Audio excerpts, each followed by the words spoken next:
Буквально в прошлом месяце я, депутат Народного собрания, я был на сессии, где для меня это было удивительно.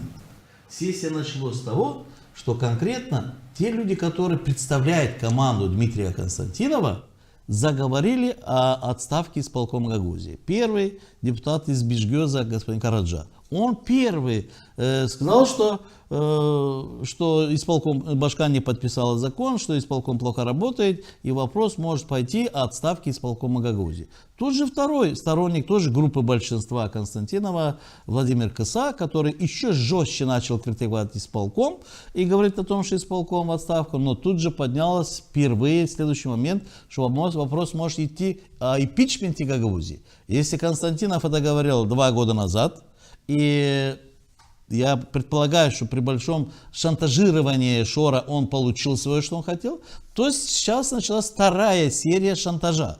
То есть он начал снова свою игру для того, чтобы шантажировать Шора, не знаем, финансовые средства, кадровые вопросы, другие вопросы.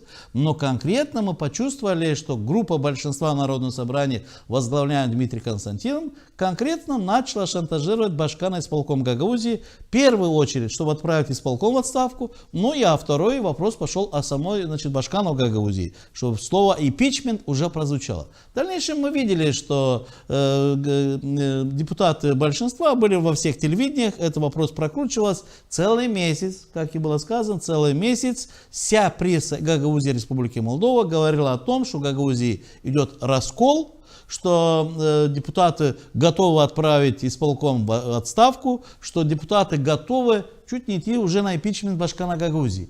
И в это время проходят суды. Кто дал, как говорится, пас, кто фактически расколол Гагаузии, дал искру? Конкретно председатель Народного собрания. Да, силовые структуры, правоохранительные органы предприняли те вести, что арестовали Башкана Гагаузии, что я считаю, что это незаконно, это непозволительно. Институт башканства никто не отменял, это все-таки глава Гагаузии, и даже если есть какие-то моменты, только после решения суда можно предпринимать какие-то вещи. Мы не вмешиваемся в судебные разбирательства, но это все-таки Башкан Гагаузии. Но я говорю, что самой Гагаузии искра пошла. Сама Гагаузия повод дала. И наверняка в центре поняли, что так если гагаузы сами хотят отправить исполком, освободиться, как и было сказано, от этого, давайте мы сделаем шаг вперед.